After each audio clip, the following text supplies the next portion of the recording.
Pinipila ang spicy pork ribs caldereta sa GMA Cavite na for 100 pesos nga lang ay matitikman mo na ang kanilang kanto style. Ngunit napakalasa at punong-puno nga ng sangka pero hindi tinipid at masasabi mo ngang sulit yung 100 pesos mo. Dito nga lang to sa Richie and Chini, Tapsihan at Pares, Barangay Dacon, along Congressional Road, GMA Cavite. Katabi nga lang siya ng 7-Eleven at tapat naman ng San Fernando Funeral Homes. One to first day 5 kilos, yun sold out agad.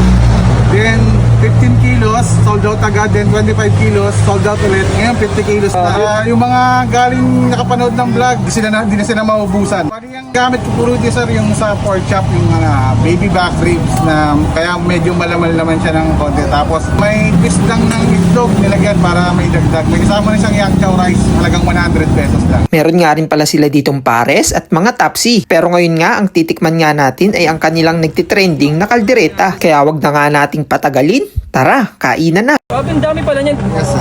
Hindi nga boss, baka mamaya pang-vlogger lang yan. Balik ko naman. pera nyo pag hindi ganito.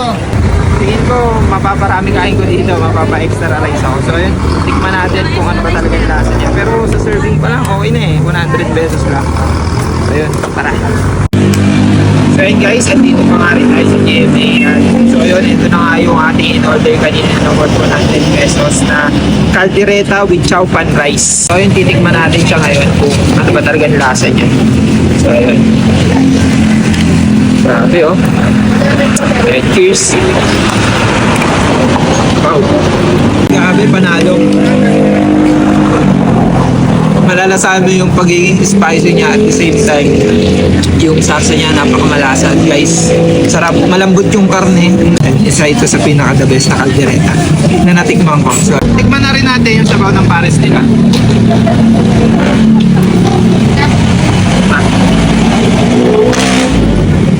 Okay din siya. Sabaw pa lang to, wala pa tong timpla. Pero sa akin, okay na ako. Okay na ako dito, di ko nalalagyan ng pampalasa. Hindi siya sobrang alat. Yun, hindi sobrang tamis. Parang sakto lang. Okay din yung pares nila dito guys. Panalo. Alam mo talaga yung balat? Ay, yung balat. Yung laman.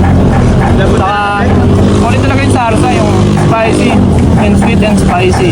Saktong-sakto lang, balance. Tsaka dami ng serving oh. Sulit na to para sa 100 pesos.